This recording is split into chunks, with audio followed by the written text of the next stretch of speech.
Hey, welcome into a very special segment of Mindset Monday with me, Matt. These are episodes where I do my best to share with you the wisdom of what it took to get sober and stay that way and rebuild my marriage, become a better father, a better husband, becoming a better man, what that actually took.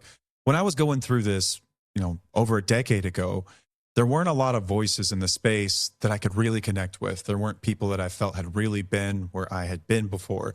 For the people that were out there, it seemed like polished LinkedIn type content, like they were reading from something, and it just didn't seem to come from the heart. My goal when I started these segments was to impart wisdom upon guys that were where I was then. And I hope that I can be someone that plants little seeds inside of you that grow into something beautiful. And thank you so much to everyone that reached out this last week. It means the world. I recorded an episode recently. I don't remember how long ago it was, where I was talking about how sometimes this feels like a really dark and lonely place, being on this side of the camera and microphone and just not knowing if you're reaching anyone, and seeing spouse after spouse after spouse come to us needing help, and me so badly wanting to stop that cycle and reach guys. And it's, again, what we are able to do for people, spouses and partners, it'll probably be the greatest culmination of my life's work by the time it's all said and done. Not just being a father and a husband, but knowing that we were able to help so many people, thousands and thousands of people that were helped by the work that we do here every week. But I look at it like, what's the root of all of this? And it's us, it's guys like me. And if I can prevent this for one more person moving forward, then that, I feel, is my part in what we're doing here. Not just being a voice that's validating for spouses and partners, but as someone that holds guys accountable. Like I was held accountable a lot of the times by myself, but by some other really important men in my life. And I feel it's my part,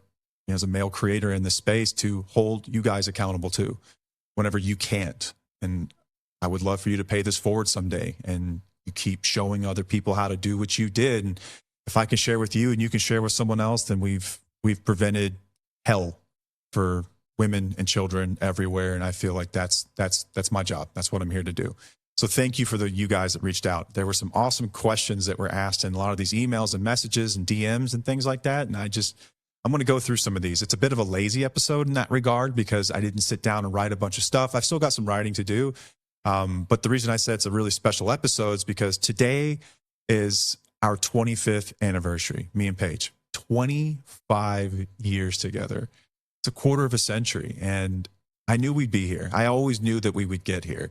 I didn't realize it would have been as rocky maybe as it was, because of me in so many ways, but I knew that we'd get here.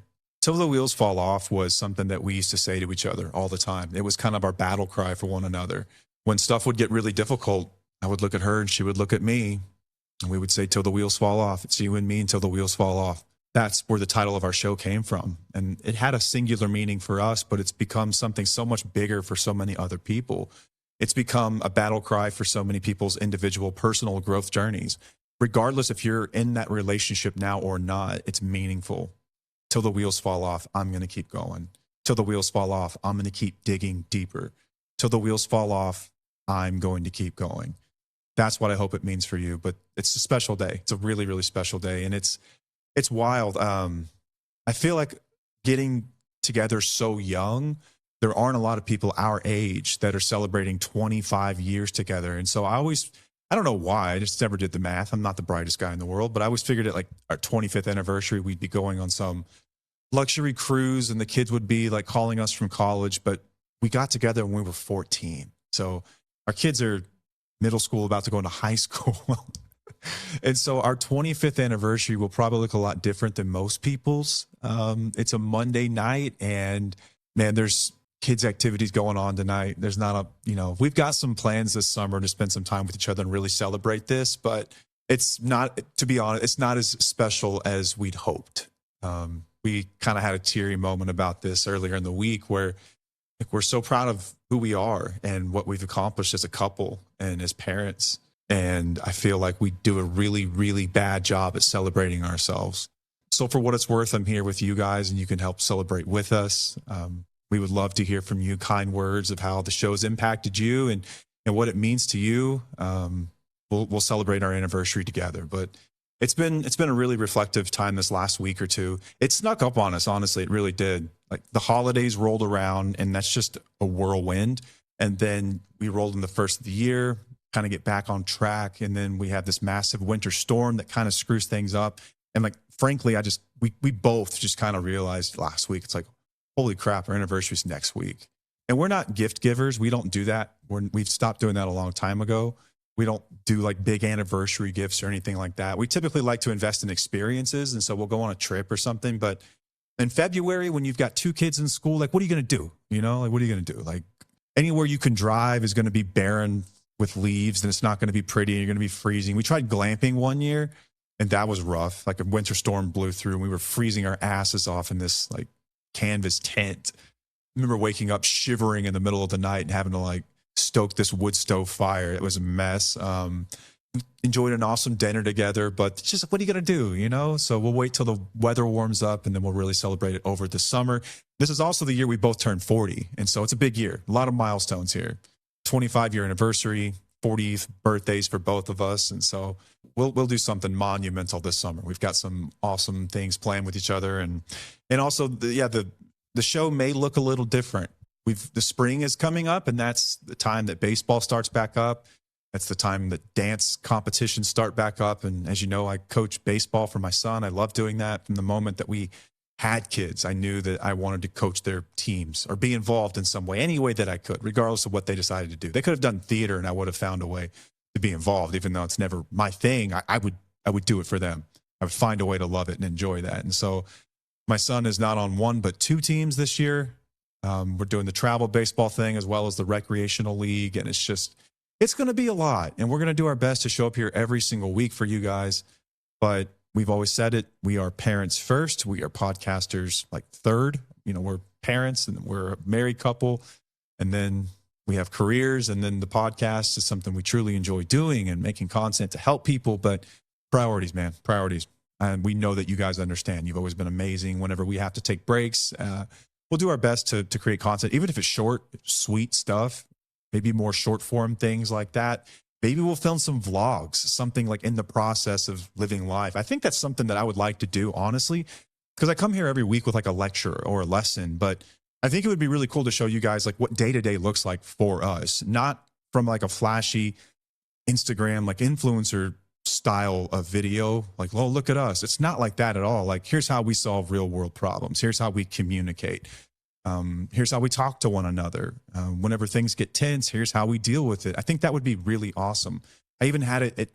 We've wanted to do retreats and things like that before. And one of my ideas was to take people who were in pretty early sobriety and with their couples and like, let's go out to dinner and let's figure out how to be around this stuff and how to hold space for one another. Let's see what it's like whenever there's alcohol around and like how you'll respond to that and how you talk about that with one another. Let's talk about some of these. I think that would just be so cool because you can talk about it in like an episode and we can theorize what it's like, but it would be so cool to be there, like boots on the ground with people. Tons of ideas. We just need to find the time to do it. But you guys make that more and more possible every single week. Whenever you support the show, whenever you leave us a review, whenever you share it out, whenever you do all this stuff, like, cannot thank you enough. It would be my dream, I could say, for sure, to do this all the time. But another way you can do that, support the show, is through our website, twfo.com. We've got a website and we've got fun merch on there. We've got beanies we just released. I'm not wearing one now, but because it warmed up to a whopping 55 today, so I didn't need a beanie. But we've got beanies on the website. We've got hoodies. We've got sweatshirts. We've got T-shirts.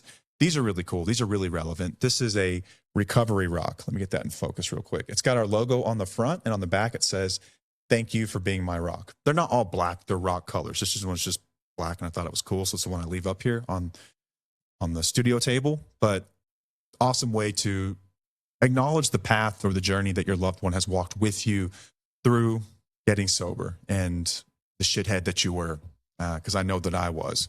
And it's really cool. Just, it's a way they can look at that and you guys can look at that. It means it's so much coming from you to surprise them with that, especially if you're both listeners. It's awesome. Every time I see one of those things go out, like get an order for one, like my heart just gets warm. I love that so much.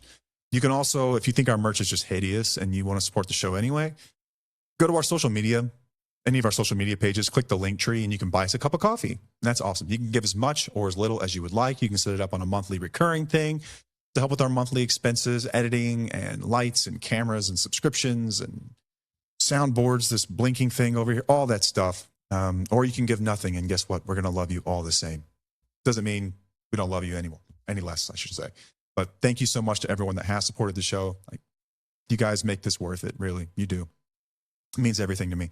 But anyway, yeah, 25th anniversary. This is crazy. I always knew we'd get here. I don't know. I guess when we first met, I just imagined it'd be more linear than it was. Didn't realize we'd have all the setbacks. But now in hindsight, like, I think that is maybe what made the journey so meaningful. We can look at each other and, like, we really have been through hell and back. Paige and I like to say that we've lived 3 lives together. We lived our life before all this, when we were just young, naive kids, met at 14. 25 years ago today, I was mustering up the courage to ask out what I thought was the prettiest girl I'd ever seen in my life. And I didn't even know that she liked me. Like, it was a moonshot for me, but she told me later that she'd been waiting on me to ask her out for many, many, many weeks. And so she was about to get bored with me because she thought I would never do it. But I was in biology class and I was asking everyone around me, like, should I do this? Like, do you think she would say yes? And then I did, and I kissed her. And man, I knew, this sounds crazy, but I knew even then that this was the person that I wanted to spend my entire life with. This was the person I wanted to spend the rest of my life with. I wanted to raise kids. I wanted to get married. I wanted to grow old. I wanted to take care of her. I wanted to be everything that I felt she deserved. I wanted to be the best man possible. I never wanted to give her a reason to ever look elsewhere, and to be happy with the choice that she made with me. And I think from the beginning, she felt the same way about me. And I think that's really rare. We were committed from the very beginning. Like, there was never a point where I was like, well, I'm going to go to college. What are you going to do? It was like, no, we're just going to go together. There was a point where she almost got transferred to another city, like 250 miles away. And I was like, well, I guess we'll just have to go there. There was never a question that we were going to do things together. We were just going to figure it out, man. She was my rock and I was hers. And we were going to figure it out. The closest we ever came, I think, was probably addiction that damn near broke us. And you guys know that story. It was 2013. We'd been together at that point for, I guess, 11 years. We got married in 2011. So I always thought there'd be some event, I guess, that got me sober and that, like, made me grow up. Going through our teenage years and like my 20s and college, like, I partied really hard and I loved it. I loved an altered state of mind, and I thought it was something that I could manage. And I saw other people kind of doing it with impunity. And, this is just how adults are. You can party, you can cut up a little bit, but everyone grows out of it and then you grow up. And I always just thought there'd be some event, I guess, in my life that would make me grow up. But in the back of my mind, I knew that there wouldn't be any such event, because I knew I liked it more than most people. I really did. Like, I felt like I needed it to function in a lot of ways. And I felt like I functioned better with it, scary enough. And so graduated college, nothing changed. We got married, nothing changed. We had kids, nothing changed. Career, nothing ever changed it. Every event just came and went, and I kept getting worse. And I felt her pulling from me. I felt that connection that we had, where we were always just such on the same page, where I didn't even have to wonder about where Paige stood, and she never had to wonder about where I stood. Like, we truly knew each other, and I felt known by her. And that started to distance. I felt that slipping. And people always ask, like, what was it that your wife finally did? Like, was it like firm boundaries? Was it a conversation you had? Like, no, it was me seeing her slip. It was me watching her and the light fade from her eyes. And I could just tell, like, I had a sixth sense for that connection that we had, and it was starting to drift. And then I had enough self-awareness to know that I was not living up to the promises that I'd made her our whole lives, and being the man that I'd promised to be, and watching our lives kind of diverge. And she started to live a life kind of her own, but it wasn't really her own. It was the life I'd promised to live with her. I just wasn't participating, going to family dinners and family outings and all this stuff that she had planned to do with our newborn daughter. And I wasn't up for it. And she didn't stop doing those things just because I didn't feel like it, or I wasn't in the mood, or because I was withdrawing, or because I'd rather drink, or rather use around the house, or I was too lazy because I was too stoned, or any of that stuff. She just kept doing her thing. And I knew, man, I know her well enough to know that I only had a short period of time before that would be it. That would be it. And it was April of 2013 that I decided to do something about that. And I checked into treatment, and I started to get sober and rebuild, and then started to focus on, really, like, what is our life? What has to change within me in order to become that person? And it turns out there was a lot. There was a lot. And that's what these episodes are designed to be. It's like, how did you guys rebuild trust? And what did you do to show her you were serious? And like, how did you make her feel safe again? How did you acknowledge her pain without drowning in shame? And a lot of you guys have questions about this stuff. And that's what I'm going to talk about today. But for just a moment, I wanted to brag on my wife, who's the greatest person I've ever met in my entire life. I wouldn't be here today without her. I know I wouldn't be. She inspires me every single day to be a better man. She inspires me every single day to be the best version of me that I can be. She has always looked at me and seen something that I couldn't see. She's seen something great inside of me long before I ever had any proof that I could have done any of these things. Like, she saw so much potential in me, and she believed in me, and she was never shy about telling me how much she believed in me. And she was never shy about telling me how disappointed she was whenever I came up short, because she knew what I could be. And I'm not sure which came first, the chicken or the egg. Was all that stuff true and I just couldn't see it because of my upbringing and my low self-esteem? Or did she plant those things in me and drive me to be something amazing? Like, were those things always there, or did she compel me to be this person? I just don't know. And I don't know. I like to think that in a lot of ways that she made something out of nothing from simply believing in me. And that's why she is the most special person in my life. And that is why I will never be able to do anything truly to repay what she's done for me in my life. I live every single day in honor of her and our children and our family, and becoming the man that I believe she deserves. That's why I do this work. That's why I get up in the mornings. That's why I work late nights. That's why I push even when no one else can. I keep going till the wheels fall off. That's why I keep going. She's my reason. So shout out to you, Paige. I love you more than anything in the world. Happy 25th anniversary. I can't wait to do another 25. It's going to be awesome. So cool. Quickly, I want to talk about SoberLink, and then we'll get into these questions. SoberLink, we're going to talk about rebuilding trust in this relationship, and rebuilding trust for so many of you. That's like maybe one of the most common questions I get. Like, how do you rebuild trust? In the beginning, you are not going to rebuild massive relational trust until you have some of the basics out of the way. Like, man, she can't even trust you not to drink. Do you think she's going to trust you with her innermost secrets, or holding space for her pain, or any of that stuff? Like, we've got to take care of the immediate stuff. In the beginning, you have to get sober because the sobriety is what makes this work possible. That's it. It makes it possible. It's a ticket to entry into the growth show. That's all it is. So how do we start to rebuild some of that basic trust? SoberLink is an awesome tool. I don't even think it was around whenever I was going through this. I did this the old-fashioned way. But I am a believer that SoberLink can help you expedite that process. Here's how it works. You get a device. You set up people in a network to get notified every single time you use it. What's cool about this is that it gives you some level of accountability. So when it's easy to just disappear from the office a little early, or slip a drink on the way home, maybe you hide a bottle under the seat in your truck, whatever it might be, you know that people are going to get notified. And so it does give you some accountability. It also gives you support. When they're now in the know and they're getting notified every day when you use this thing and it shows that you're still sober, you're going to get texts from people. People are going to put their arm around your shoulder or around your neck, and they're just going to tell you, I'm so proud of you. I'm watching. I'm not saying anything, but I'm watching these emails that come through. I just want to tell you how proud of you I am. That feels amazing. It feels so good. It also gives your spouse and partner transparency and visibility they've never had before, because you've been lying. You've been lying. And so how do you make them start to feel safe again? Give them visibility. Your words have lost meaning. Trust is lost in buckets. It's rebuilt in droplets. SoberLink is a tool you can use to help rebuild that trust.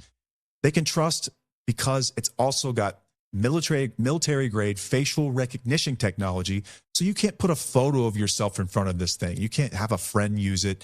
It's tamper proof. They can trust that when a test comes through, it was you using that device. And now for as little as $19 a month, you can rent these things. Go to soberlink.com/wheels to find out more about the monthly plans, how to get into one of these devices. For as little as $19 a month, you can start right now when you sign up for a 1-year plan. And since you're an awesome listener of this show, and since you use our link, they're going to send you $100. You can use it on whatever you want. You can use it on Tufo merch. You can use it on your bills. You can use it toward the monthly plan. Whatever you want to do, go to soberlink.com/wheels.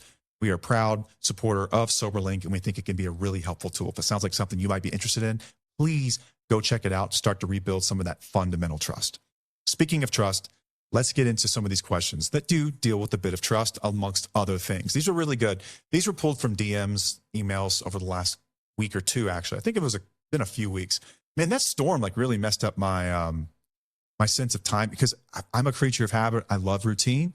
And so I worked from home a few days, which I hate doing, by the way. I feel like I work much more from home, and I need that separation, like that routine in my day. If you're someone that works from home, I don't know how you do it all the time. Like it is nice being able to sleep in later. It is nice not having to get dressed and whatnot, but the routine and like having a space for work and a space for home is, man, that's just crucial for me. I could never be a person, I don't think, that works from home full time. But I just kind of lost my bearings. I think it's been a couple weeks since the episode came out, talking to you guys, and I can't thank you enough again for all of you that listen, and you let me know that you're listening. That means everything to me. It really does. Thank you so much. All right. First question I got. What was the moment you finally realized you couldn't keep living the way you were, and even if it meant losing everything? I think there were a series of them. There wasn't like one big one. There was one last one, of course, but I think I had many of these over the years. I think what this is kind of alluding to anyway, that the way I look at rock bottom isn't some magical place where you lose everything and you finally get willing. I mean, for some people it is. It's the point at which we decide to stop digging. It's the point at which our threshold for pain is met, and we are like, this shit stops today. No more. But I would argue that anyone that struggled with substances or even a behavioral addiction has gone through several levels of this. There are things that you swore you would never do. Any of you. There are things with your substance or with your behavior, with your compulsion, addiction, whatever it might be, you swore you would never do, right? Let's say that you are someone who's got a problem with porn, and it starts, quote unquote, innocently enough, right? You're looking at it on the computer, on TV or phone or whatever it might be, but you're like, I would never cross that line where I would start using escorts or something like that, until you do. And then you do, and you think that that will be the thing that sets you off. But no, you just find a way to rationalize again, and you keep going. Drugs, alcohol kind of work the same way. There were, like, I remember when I was really young, like first starting to dabble with substances, I was probably like 19 or 20. And I was like, I'll never, ever get high on a holiday. And like, that was a hard line for me. You don't have a lot of responsibilities at 19. Like, stay sober on Thanksgiving and Christmas. Those are supposed to be days with your family. And I remember I started doing that. That was like the first one I can ever remember. Small example, but I did it. And then I was like, damn, man, I'm disappointed in myself. But it's easier just to keep going than it is to change. You feel like you can get it under control. No big deal. Our minds are amazing at rationalizing. Like, inside of my head is a factory, right? The left side of it manufactures bullshit all day long. And the right side of it buys that bullshit. I buy my own bullshit. I'm so good at doing that. I'm an amazing salesperson to my own worst ideas and rationalizations. That's what I do.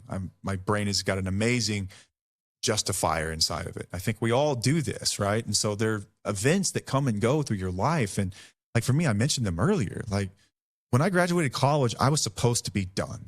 And then I graduated college. I remember watching my friends who graduated like a year before me, and they were going on and they were starting their careers. And I was like, damn, look at them growing up. Like they're really doing their deal. And when I thought about stopping, like I got really depressed, like really dark, really down. I couldn't imagine not using. I just couldn't. I could not imagine what life would look like. It really brought me to a dark place. And the only way I knew to treat those feelings was to use drugs and alcohol. So it just kept going, man. Then getting married was one, the career was one, like building a business. Like I would never come to work that way. And then I did that. And so it was a series of these events over and over and over. I think the big one for me though was kids. It was kids. I always wanted to be a dad. From the time I was a little kid, I wanted to be a dad. I wanted to coach baseball, and I wanted to be involved in whatever my daughter was doing. I always knew I'd have a little girl. And so whenever we got pregnant and we found out we were having a girl, I'm like, oh, this is perfect. Like I wanted a little girl so much. I knew we'd have a boy because my family's nothing but boys. So I knew if we had kids, we would have at least one boy, but the girl was like a wild card. So when our daughter was born, I was like, man, I'm going to be the greatest girl dad of all time. ever. And she was born, man. And I thought that when I held her for the first time, I would just snap out of it. I thought I would grow up. I thought I would wake up with resolve and I would just get my shit together. And I don't know. I don't know what I thought. That's not the way it works, though. When I got up that next morning, nothing had really changed except for this decision in front of me that had always been there. And it was like, are you ready to stop yet? Are you done yet? And my honest answer was, no, I'm not. I'm not done yet. See, the truth about addiction that we all don't really talk about or don't like to admit is that it's not really positive reinforcement and like just do better that gets you sober. Like, it's pain and it's consequences that get people to that point. You have to be in pain. I believe this. There is such a thing as too much pain. Some people don't make it out. I'm not denying that. And I'm not one of these like super tough love only kind of guys, but I think that there is an element of that that is necessary. It's that internal shame that drives us to a point where it's like, I can't do this anymore. I can't be this person anymore. And for me, this all came to a head because of lying. It was lying. I hated lying. I was really good at it, but I didn't like doing it. I had a conscience that made me feel like the biggest piece of shit in the entire world when I would look at my wife and this person, she's so innocent and naive in the most sincere, amazing kind of way, because she doesn't lie. And so she's not expecting to be lied to. And so it was easy to lie and get away with it. But the effect of that for me was I felt like the world's biggest POS. And so I remember lying to her, and just every time she would buy one of my lies, I would just be like, I would die inside. I'm like, oh, God damn it, dude. What the fuck's wrong with you? You are a sorry son of a bitch. Like, look at her. She believes in you. She thinks the world of you, and you're just lying to her? Like, grow up. Be better. Do better. Get better. Be honest. Whatever you have to do, you need to do it. And the final, I guess, about 18 months of me using, it coincided with her pregnancy and the first 9 months of my daughter's life. This is when shit got real for me, is when I became a dad. The first 9 months of her life, or the Paige's pregnancy, those 9 months were supposed to be in my mind when I got it together and when I got sober. I was going to stop drinking at the moment that she got pregnant. I was going to do that with her, and I was going to quietly, she didn't have any idea how bad my drug problem was, but I was going to figure this out on my own. You know, like, I think for guys, we feel like we cannot ask for help, and it is up to us to shoulder the burden of feeling whatever we feel. Don't make it anyone else's problem. I can shoulder this. I can handle this. I can fix this. I took a lot of pride in that. I learned that from my dad, watching him do that. I'm sure a lot of you guys feel the exact same way. And I'm sure a lot of you women do too, especially those of you who have had to carry all of this shit without any help or support. You know exactly what I mean. So it's not just a guy thing. I think it's more common with guys though. Just don't talk about these things. And so I wasn't going to tell her about it. I wasn't going to tell her how bad this shit had gotten.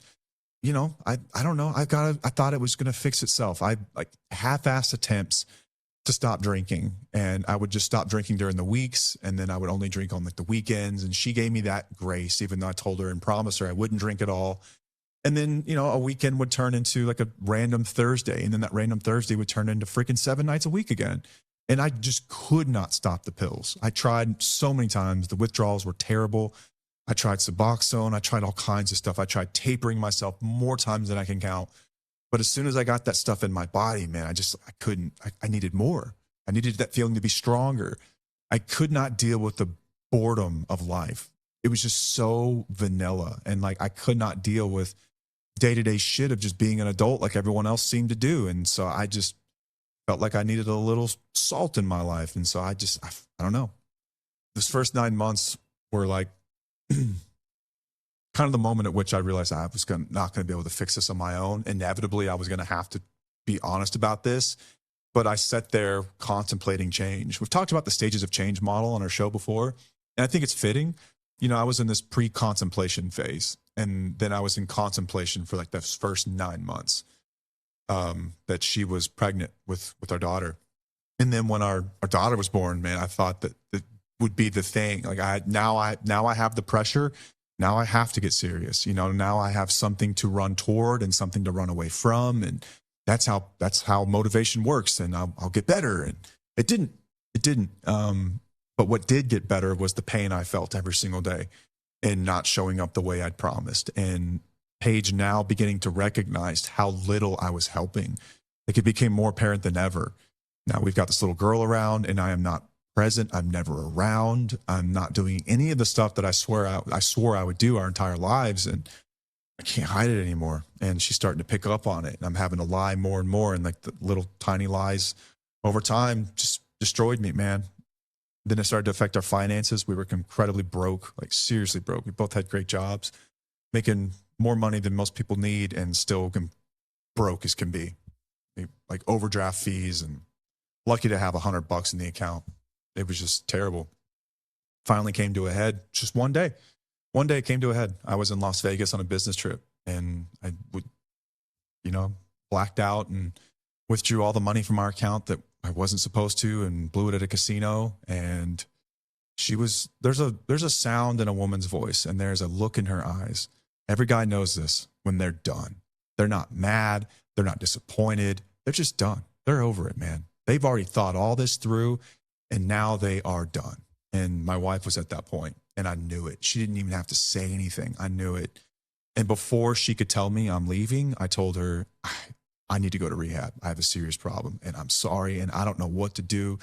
And I hate to spring this on you, but I need fucking help. I don't know what's next, but I know I need help. And I guess she had just enough patience in her to give me a shot. That's what got me. And I think everyone has their own version of this story. Everyone does. There will be a million signs that you need to stop.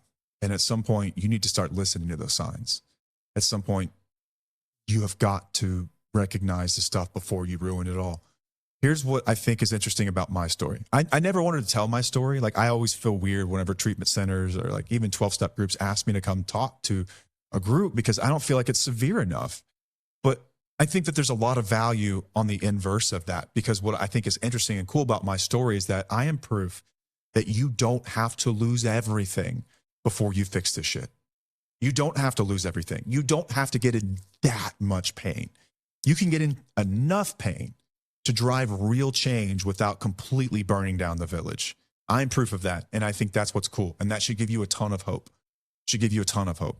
And I've also seen guys burn it all down. I know guys that have gone through a couple marriages, several families, prison, you name it. And they were able to do it too. It's a longer road. It's a harder road. But what I'm proof of is that you don't have to wait until everything is completely gone for you to get better.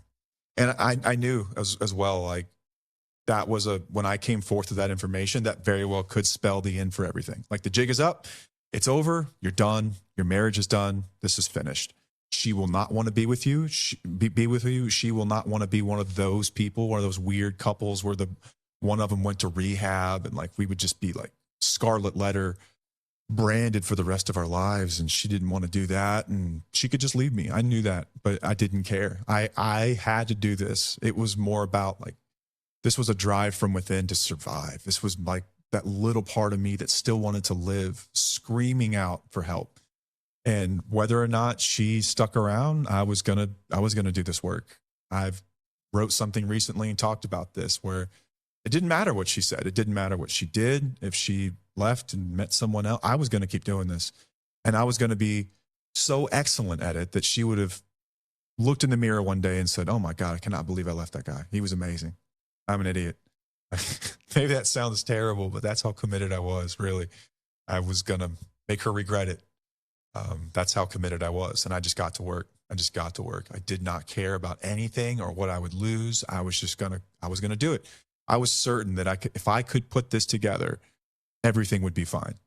I was also certain that if I didn't, I would not last another 2 months. I was ready to end it all. I was done. Next question. It's a good one, by the way. Thank you for that. I'm terrified that if I get sober, I'm going to be boring, lonely, and miserable. Did you feel that way too? Yeah, 100%. I think that's everyone's fear when you first get sober, is that you're never going to have fun again. Vacations for the rest of your life will suck. Sex will be boring. Like, everything in your life will suck. In the beginning, that's kind of true, to be honest with you. Everyone's got their own varying experience with this. My experience is that I never really allowed myself to be bored. I didn't know how to be bored because I was always on something. I always had an altered state of mind. Life is not supposed to be crazy and exciting all the time. There are ups and there are downs. That's life. That is life. Here's one thing I can guarantee you about being sober is that it may not always be more fun, but it's always more meaningful. You will learn lessons. You will be present for every bit of it. You will remember everything. And through that, you will experience for your emotions from the beginning all the way to the end, and you're going to learn lessons, and you're going to be able to impart wisdom on your children and other people that have meaning in your life, and you're going to be someone that people can look up to. And you will not be able to do that as long as you keep using. You just won't. And so getting sober in the beginning, it's different, man. It's really different. I didn't know what any of these feelings even were. I was feeling stuff, and like I laughed when I should have been crying, and I cried when I should have been laughing. And one minute I'd be awesome, and the next minute I'd be down. But I stuck close to the process that got me sober, and things balanced out. It took a while. Like that first year is really, really tough.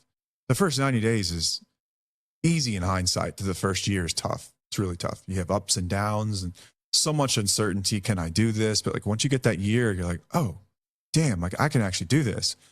And then the trick is don't stop doing what you did to get you there. Keep doing more, even as a matter of fact. Keep building on that. And my experience has been that sobriety, I have more passion, more love, more intimacy, more fun in my life than I ever did using. Using was a blur. There were moments, highlights, but for the most part, I don't really remember it. The life I've had in sobriety is infinitely better. There are moments that are lower than low, but there are also moments that are the highest highs I've ever felt. And there's far more balance just between the two. And I allow myself to experience emotions from their beginning all the way to their end. I process sadness and shame and anger and fear. And I allow myself to feel joy and presence and motivation. And I achieve goals and I do all kinds of amazing things. And I have the full breadth of emotional intelligence now because I got sober and started to pay attention to this stuff.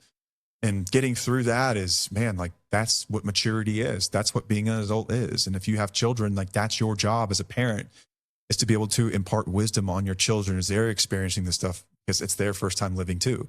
You're the guide. You're supposed to be the one with more experience here. If you're using, you're not getting those experiences, not to the same level that you would if you're sober. So yeah, at times it can be kind of boring. Like I used to love tropical locations. I don't like beaches anymore. Beaches are so effing boring to me because what do you do on beaches? Like you sit out in the sun and you drink, man. Like for me, I like going out there and I like walking on my hands, like walking handstands around the sand, and I'll play football and play around with the kids. And I like running on the beach. But at some point I'm like, okay, I'm bored. I got to be moving and doing something. I still go on tropical vacations, like for my kids, like they love it. And so I go there like with them, but I like the mountains. I like hiking. I like doing fun, like exciting stuff. I do think that maybe in a bit of an adrenaline junkie in some ways, like I need to stay entertained. But that's also what keeps life interesting now. So yeah, like I remember the first time I got bored in sobriety and I called my mentor and I'm like, dude, I feel weird. He's like, that's called boredom, dude. That's serenity. Why don't you try to enjoy it? I was like, damn, this is wild. Like I have a choice to do something or not. And I'm just sitting here. I'm just being present. I'm just sitting with things and feelings and emotions and silence. And it was crazy and it was cool. And it was different than when I was using, because when I was using, it didn't feel like a choice. I feel like that was kind of like my normal. It's just to be in that zone. And I never really was bored because I was always high or drunk or something. But getting sober, I started to feel things and it was awesome. It was really cool. I don't stay bored very often. Leave me to my own devices and I will find something to do. Hell, this show came out of boredom, like the podcast. Like I will always, I'm an entrepreneur and I love building businesses and building things and writing, and I can't sit still. So that's what I found. I've got this energy and it's got to go somewhere. Fitness is another one. Like you'll find stuff, you'll find awesome passions. I cannot wait to see what you do with that. In the beginning though, man, It's tough. Just know that it's the price to pay. It's okay. It's going to be fine. Next up, my wife is pulling away, and I don't know if it's already too late. How did you deal with the fear that your wife might leave, even though you did everything right? There is such a thing as a total relationship.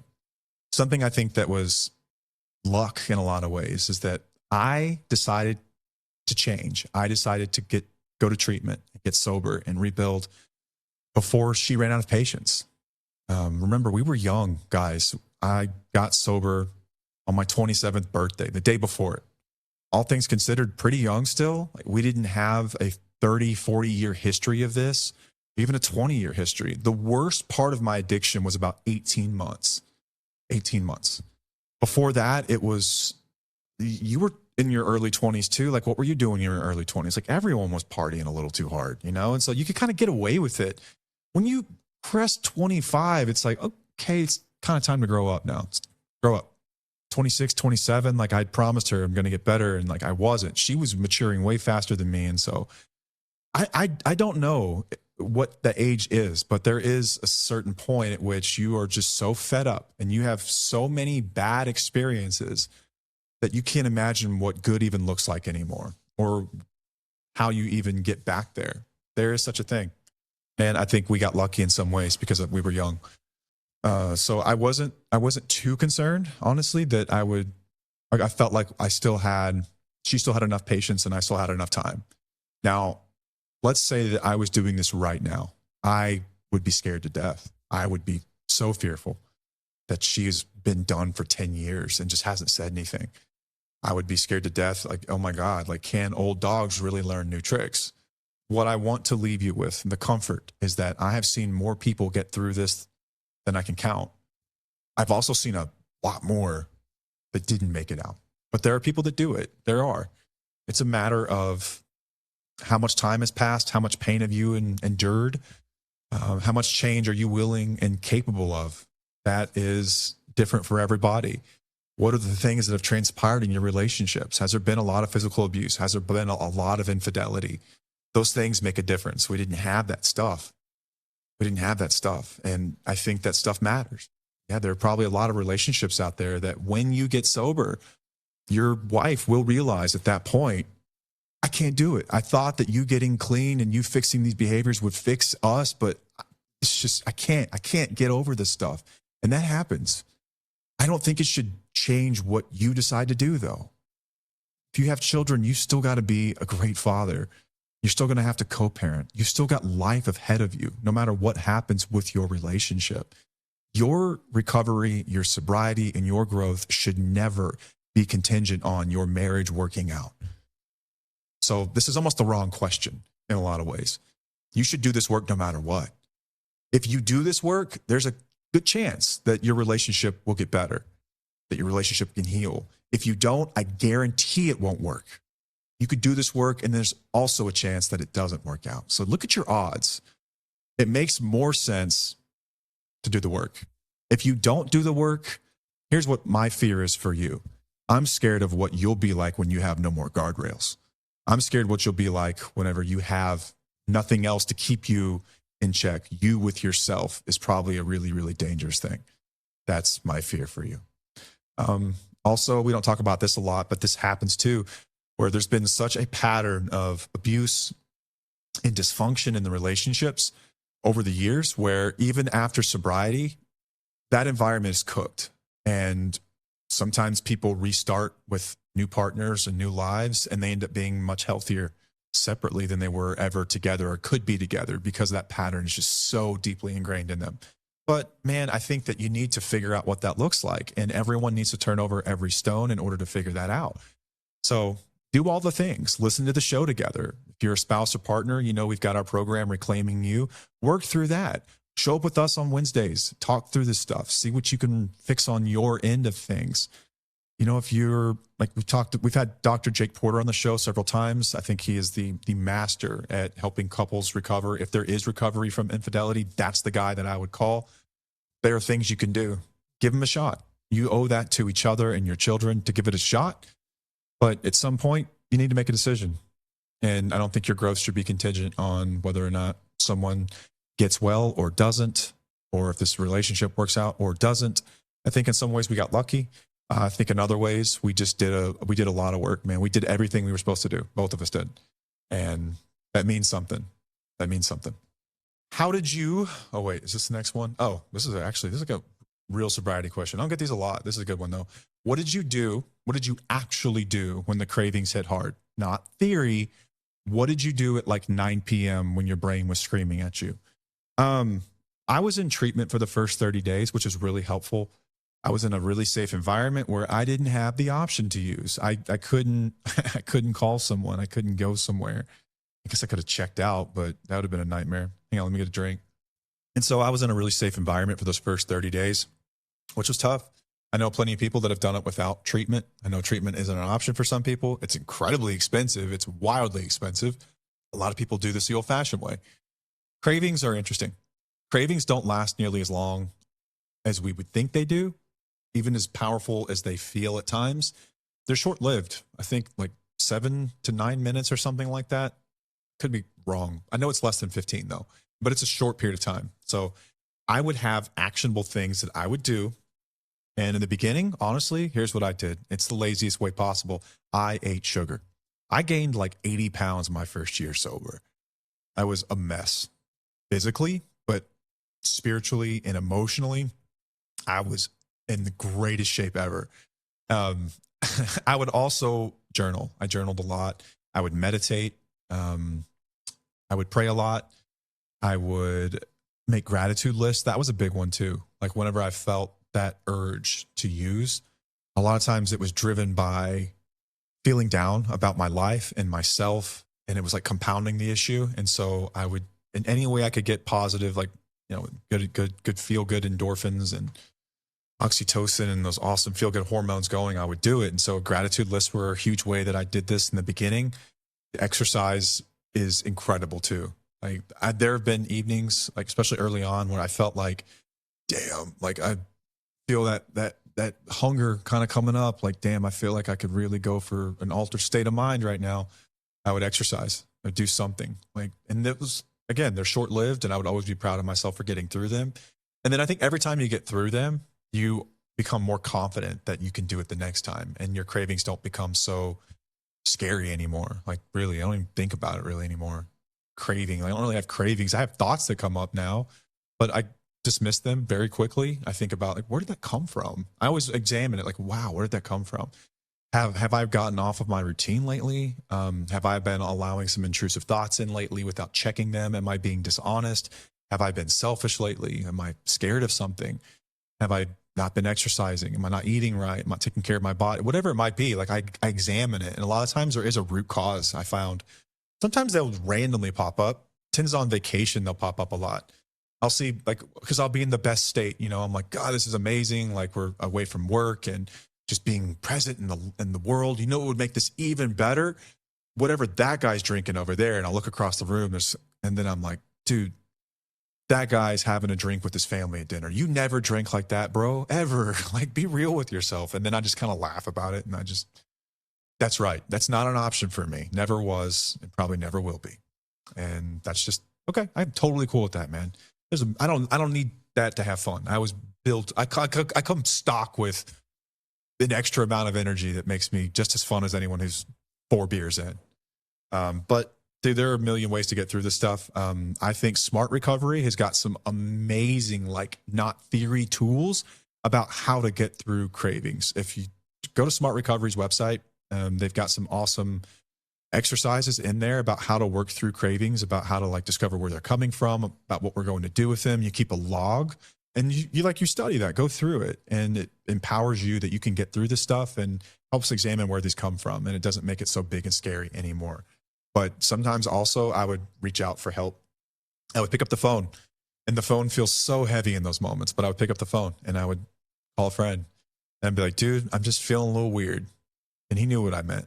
And they would just talk. We would just talk just for a few minutes. We would get off topic. We would be talking about baseball or something. And I would get distracted, talk about business, whatever. And then I would feel better. Like, thanks, dude. I feel awesome. Like, I'm so glad that I didn't succumb to that. And I just feel awesome. And that's how I get through the cravings. Everyone's got their own process for it. mine oftentimes was nothing more than distraction. I would distract myself in some ways. And then I would consciously kind of work through, ooh, where did that come from? I wouldn't just completely ignore it because I needed to know. I needed to have information and knowledge about myself, where it came from, what I did with it, what would work the next time. And then I built confidence over time. And like now I'm like, dude, I dare you, bring me a craving. I'll whip your ass, kill your craving. Like I'm not worried about them. You'll get to that point too. Next one. How did you find patience when you were changing, but your relationship wasn't fixing itself fast enough? Man, I think I see this question a lot. I didn't really, at the time anyway, I never felt this way. I felt like I knew that this was going to take forever. Like I never felt like, oh, I'm better now, you should be better, we should be better. I never, like I was really humble to this journey, and I was really willing to, I looked at it like a marathon. And I think that this comes up a lot because change feels a lot bigger than it actually is in reality to us. You can go through so many massive changes in the course of 30 days internally, but externally to other people, they're still seeing you as basically the same old same. They've seen you go through these 30-day periods where you're like trying to get better, and they've probably not trusting this. And why would they? Because they have a pattern over the last 20 years with you that shows them that this is a fling. This is just one of his things. He'll start, he'll give up, things will go back to normal, and I'll keep being miserable. And so, but to us, it feels massive. Like think about a diet, for instance. Like you can change the weight you're eating, you can get rid of sugar and all the effects from sugar withdrawal, and you can start exercising and getting up early. And like to you, these changes feel massive. The same thing with recovery and sobriety. You can go through all of the emotions of feeling your feelings for the first time in your adult life and how big that feels internally. And not drinking is a major deal. It is a big deal, especially to other people who get it. But to everyone else, it's like, big deal, dude. And so you can't expect other people. You just can't. Like, and I never did. I think that's what I'm getting at here is I never expected other people to look at me as anyone other than someone that was doing what they were supposed to do. I hung around other guys that made me understand how big what I was doing was doing. I hung out with other people that truly were able to recognize how big this work really was and how meaningful it was. This was my sober support group that I hung out around. You know, I was in a 12-step AA group, and I was around guys every single day that I admired and who would tell you how amazing that was. And they would pick you up and tell you, dude, that's so awesome. This is what I think is so powerful about like 12-step communities. Say what you want about the process or how shitty they are, or anything else. Like this was massive to me in the early days because I was around other people who made sobriety cool. Like doing it alone is possible. It's just probably a hell of a lot less enjoyable. So if it's not AA, pick some kind of community, dude. Communities are massive. That can be online. I recommend in person though, like get coffee together, like experience what it is like to be like in someone else's presence. You listen more, you learn things. It's massive. Have your digital friends too. But man, I think I never expected my wife to just forgive me day one. I didn't.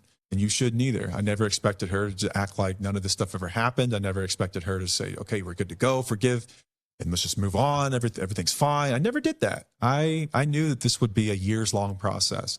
And I was fully willing to engage in that work and see what that looked like years and years later down the road. I think for a lot of people, though, you can undergo a lot of internal changes that feel massive to you, and you expect your environment and the people around you to feel the same. And they don't, and they won't. And why would they? Because they're not you. It's helpful to have other people that really understand that journey, and that's other people who have been there before. Your friends and your family, your spouse, your partner will come around eventually, but they've got to see change for a pretty prolonged period of time. Think in terms of 6 to 9 months before they're like, you're different. Something's different about you. It's not going to be a week or 2 weeks or even really 90 days. Maybe 90 days when you start to see some changes in people, but then you get years down the road and like now you're really starting to take off and you're growing and you start to gain the respect of people back and admiration of people back. And this becomes a big deal when this is all about the way you measure it, I think. Now, having said that, if you are 5 years in this deal and it's still not getting better, this could be one of those relationships where it could be cooked. It could be totaled. It could be. There could be too much damage. It's possible. It's possible that you have broken them and the relationship is broken too. And you will be better off walking different journeys. Possible. I've seen that happen. I don't know from experience, but I've seen that happen with people. And they got healthier when they got apart. They got into new relationships and they're incredibly happy and they're in healthy relationships. That happens for people too. I think that you should just focus on the work and let other people decide when it's time to get better. But remember, this stuff did not get this way overnight and it will not fix itself overnight. Like with me and my wife, remember, there's a period of time there for about 10 years where I'm using and I'm drinking all the time and I'm lying and I'm being a total asshole. It took, I think, honestly, about that long before she feels like we're back to neutral, like feels really safe in our relationship, totally safe with me. Maybe not like to the day, but about that long. Like people have to have enough good experiences with us to offset those bad. It's not going to happen right away. So if you feel like I'm changing, but I don't feel like this relationship's changing fast enough, what's the point? You need to be patient and you're doing the work for the wrong reasons if that's what you're measuring. You should care about how you're changing internally, how you're showing up, living by your values, being the person that you aspire to be, not just how other people treat you. That's transactional. That's not how this works. They will come around, but you've got to show up. That's the way I look at it. Next one. When did you start to feel like yourself again instead of someone just trying not to screw up? About a year, I think. About a year. And I think a lot of that was some of the physical changes and in the brain that take place in that first year of healing. Alcohol and drugs damage your brain. They damage your brain. And your brain is amazing and plasticity occurs and your brain will start to heal and your body will heal too. And you will get healthier and you will get more comfortable with your environment and other people. And you start to feel like you're kind of catching stride. It took about a year for me to start to feel like myself again. There were periods of time though where I was like, oh crap, like I feel amazing. Like even like 90 days in, I was like, this is how I remember feeling before all of this. But then I'd go through a kind of like a down period and then I would feel better again for a period of time. And then I'd go through another down period and kind of like this anhedonia. And it was up and down for about the first year. And that's why I think it's really important that you stick to a really tight schedule and process and you be very disciplined with your recovery. Very disciplined. Dude, the only thing I've ever done as prescribed in my entire life. Ask any doctor who's ever given me a prescription. The only thing I've ever done as prescribed is the directives that I was given when I left treatment. Go here, do this, do that. Don't change the recipe. Don't fuck with it. Do that. And I did it and it worked. It worked. I was involved in recovery every single day in some way, shape or form. Every single day, man. But it took about a year. And then once I got a year, I was like, I can actually do this. Like that was a big one for me. I felt like I could never put a year sober together. And then I did. And that's when it got like really real for me. And it's massive, dude. At that point, I was like, holy crap. Like I belong at the adults table now. I can sit amongst other adults and have conversations. And I think it was really empowering and built confidence for me in some ways.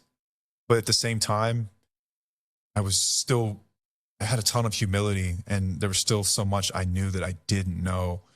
And so, but I think physically started to feel more like myself. My brain was gone through some of the roughest parts of healing and post-acute withdrawal and all that stuff had passed. And I'm like, okay, I can like do this thing now. And it just gets a little bit better every year. And then before you know it, you'll be that person that you always dreamed you could be and more. It just takes time. Give it some time. It's not going to feel right for me, anyone, my experience for about a year. But you'll have periods of time that will get you hopeful. You will go through little like short-lived periods. Like it's like someone opens a door and you can see inside and then it closes again. But those little glimpses, man, they will hook you. They will keep you coming back. All right. How do you live with the guilt of what you did while you were using without drowning in it? This has been a tough one for me. I've gone through this back and forth many times as I kind of peel back the onion and look at the different layers of how I affected other people. In the beginning, I think it's like an ER triage. Like, let's fix the most immediate things, right? I have to stop lying. I have to take accountability for the ways that I hurt you. I have to stop using drugs and alcohol. I've got to take care of that stuff. And then once you've got stability, Now there's other injuries that need attention if you want to have a long, healthy life. Like, dude, like that ACL that you just blew isn't going to like kill you, but like it's going to affect your quality of life. And the relationship kind of worked like that. So once I really established stability, then it was about peeling back layers to figure out, okay, let's see what's what. Let's take an inventory and figure out what's going on and what patterns have developed in her as a result of my behaviors and me lying to her. In what ways have I changed the way that she thinks and trusts people and sees herself even? And that was a little by slow process because it really wasn't, this was work that she was having to do internally and I was having to hold space for. And all I could really do was just keep showing up and keep being honest and keep holding space and being empathetic and being honest with her. And she was dealing with the damage of me. And that, it chokes me up now, man. That's so hard. I think about who she could have been without ever meeting. Like, if you never met me, what would you be like? And I think about that. Like, what kind of person could she have been had she never met me? Would she be better? Like, would she be happier in a different life where she'd never come across me? And I can still think about that to this day, 13 years later, and it kills me. So I don't know if you ever completely get past it. I don't know. But I've found a way to forgive myself in some ways. She's found a way to forgive me in some ways, but it's still raw. And I think it should be in some ways because it keeps me from, like, it keeps it really fresh that I can't go back to being that person. This is how serious this work is of becoming a better man, a better husband, a better father. That's how serious this stuff is. It affects other people. It's not just me that gets hurt. It's her and it's our kids. It's not just me. And that's, I think, important work. And that's the work that so many people overlook. Now, you have to be able to metabolize that shame. Like what I'm feeling right now, it's shame and it's regret and it's guilt. But I don't hate myself. I don't hate myself. I don't think it's something that I can't ever fix. In some ways, I feel like I deserve to feel this way, Matt. Like this is a normal emotion to feel when you've done bad things to people. This is a way to honor someone else's pain is by showing them and truly feeling like all the way through how bad that was. This is me reminding myself, don't do that again. But it doesn't mean that I hate myself, or I never do the work, or I just give up, or like what's the point of that? I don't know if you completely ever get past it. I just don't. I think that there are periods of time where you're going to be able to deal with it rather easily. There are other periods of time where you're going to be more reflective and it's really tough. You know, my wife has always been amazingly resilient and she's been incredible through this. Like, she will not call herself a victim. She doesn't look at herself as a victim, even though she is a victim of me and my behavior over those years for so long. And she inspires me because she doesn't beat herself up for allowing that treatment or anything like that. She doesn't beat herself up for what she could have done differently. Without a time machine, there's nothing I can do to go back and fix the past. So what good does it do to sit there and just constantly kick my ass about it? I look forward. Like, how good could I be if I didn't think about how bad I was currently? So I think about, what can I do now? What can I do tomorrow? What can I do moving forward to never be that person again, to honor those past events and truly hold space for everything that developed as a result of them. And I think that that's what you do. I think that's the only way you get through it. You never get to a point where it's like, whatever, big deal. You never get there. And I don't think you should. This shit's serious. In the beginning, it's tough. You have to, because you're not going to have much of a filter for metabolizing shame. You're going to go straight from shame to, I'm a horrible person. And what you will develop as you develop self-love again is you will develop shame to, ooh, that's a horrible place. That's a horrible thing. That is not who I want to be. And you'll be able to categorize that in kind of this old version of yourself. That's who I was. And then you'll have this new version of you that you're building toward that kind of gives you hope that things can get better. But at the same time, there are relationships that we can completely break and people that we can completely ruin. You'll probably sit with that for the rest of your life. You will probably sit with that to some degree for the rest of your life, especially if that relationship, like, you didn't get a chance to repair like I did. You'll always have to hold spot for that. And that'll be a painful thing that you just, life will be full of these things. There are regrets. There are people that have passed, things we wish we could have said or could have done, and we didn't. And you can just paralyze yourself with regret or with shame. But what's the point? How does that make us more useful to those same people if they give us a chance, or to other people that we can have an impact on in our lives, or just for us, for the sake of who we decide to be? It doesn't do us any good. That's a tough one. Keep going, man. Next up, what did becoming a better man cost you that you didn't expect to lose? When I first got this question, I was like, what does that mean? What did become a better man cost you that you didn't expect to lose? I thought that becoming a better man was about ego in a lot of ways. I thought like it's about suck it up and just move forward, just go. And in some ways it is, but I think what I mean by ego is like being full of myself and like this is all like I'm going to do this great thing. And then there's this other side that popped out, which was humility. And humility is what really led the charge. It was in everything I didn't know and was curious about that really excelled me forward and motivated me to move forward. And what I lost was the ego. Like it wasn't willpower that got me here. There were moments of that, sure. But for the most part, it was like curiosity and humility and what I don't know. And just this true understanding that like, I don't know shit. And I would tell you today, it drives Paige crazy. She's like, why don't you think anything of yourself? I'm like, because I don't know anything. Like I believe that. Like I know so much. I'm so disgustingly self-aware about what I don't know. And I'm just incredibly curious. I'm driven by the curiosity to understand more about myself and other people and relationships in the world and the way that my mind works and other people's work and everything. And like, that's what gets me going. And I don't have any confidence in myself or my ego whatsoever that motivation is going to get me there. It's just, I thought it would be like me leading the charge, and it was actually me abandoning myself that kind of led the charge, if that makes sense. I lost, I think it was like ego death. Like I really killed it. I killed my ego and rebuilt from scratch with humility. I still, to this day, that's what leads to the charge. Paige has always beat me up about this. Like if you had just a little bit self-belief, you could do anything you want to do in this world. But I have very little. And I think that I probably could stand to use a little more and be a little more gentle with myself. But at the same time, this has been working really well for me. And I'm comfortable in this place. I don't think I'll ever be like a look at me, awesome confidence kind of bro ever. And I'm cool with that.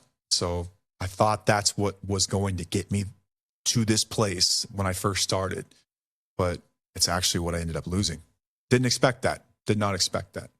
But I think that that's a good thing. Frankly, I do. Next up, did you ever feel like Paige deserved better than you? And how do you not let that thought destroy you? Kind of back to that one about who could she be if she'd never met me? Yeah, it crosses my mind sometimes. I look at her a lot and I'm like, I don't deserve this woman. I don't deserve this life. I don't deserve this family. But here I am. And someone thinks I do. Something. Maybe I do. She would tell you that I do. But yeah, it crosses my mind sometimes. I don't let it destroy me too much. I let it motivate me. I let it drive me. I look at her and think about that stuff a lot. And then I think, okay, well, if she could go back in time and get rid of me and find her ideal, perfect husband, what qualities would that guy have? I just try to become him. That's what I'm doing in a roundabout way.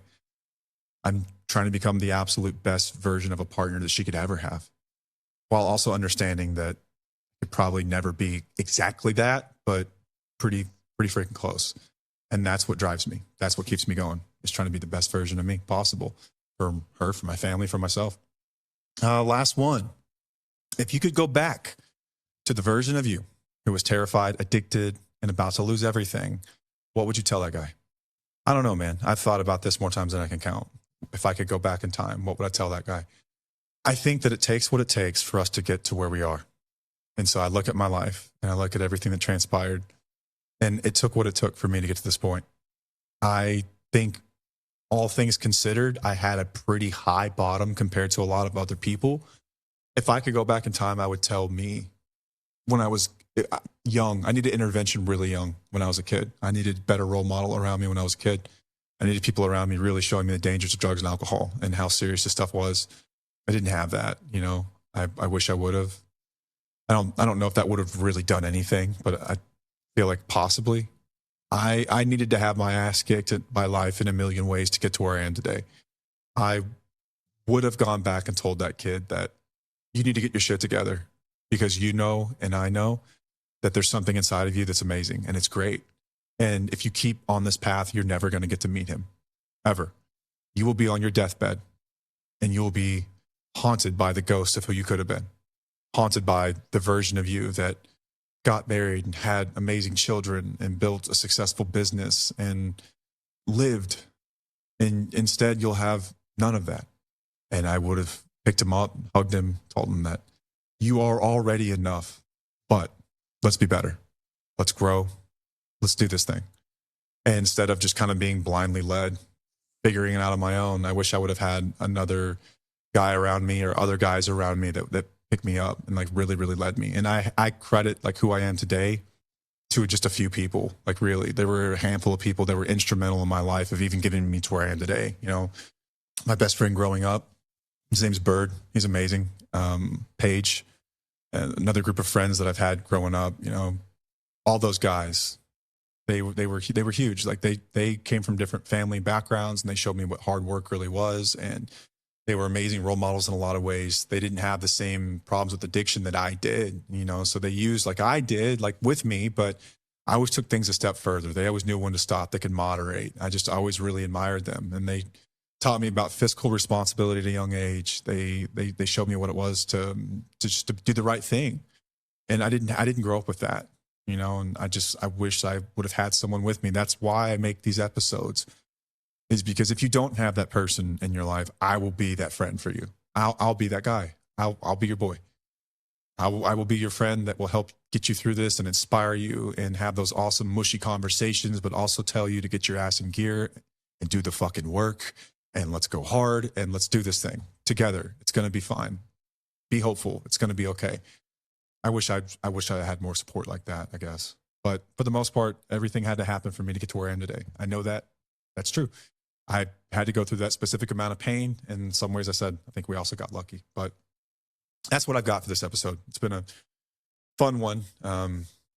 This is just crazy. 25 years with Paige and this relationship. And I think it's so cool that we get to share this with other people now. When we started Tufo, I think in the beginning, that's what the show was supposed to be. It was the lessons we had learned. You know, there was a massive lesson we learned through addiction and recovery that became kind of the center of our show. But it's every lesson we've learned as a couple in growing up together and being together for 25 years. 25 years, from 14 years old as a chubby kid with blonde frosted tips to who I am today with a gray beard and a receding hairline, you know, and everything in between, and two amazing kids and the life we've built and the show and the business we created outside of this and the home we've built, everything. It's incredible. 25 years together, and I would not rather do it with anyone else. She is the greatest person in the entire world to me. And my favorite thing about her is that she knows exactly who she is. She knows what she stands for, and she is unapologetic about that. Paige has taught me so much about life. I know that she's taught you guys a ton as well. So thanks for being on this journey and sharing just this small slice of this, you know, from 2022, if you've listened from the very beginning to now here in 2026, this last 4-year period, you guys have gotten an inside look at a small piece of this journey. But our goal is every week to show up and give you something that will help you along the way. We've learned a ton of lessons that we think can help people. We think that we do marriage right and that we do relationships right and communication right. And we see a lot of people that just don't have good examples. And so we've tried to be that for other people. We hope that you get something from it. And we cannot thank you enough for your support along the way and making all of this possible and showing up every week for yourselves and for us and your financial support and your moral support and emotional support. Thank you all so freaking much. You're celebrating this anniversary with us. And for all the love we have for each other, we love all of you just the same. Thank you so much for showing up this week. Till next time, I'm Matt, and I'll see you.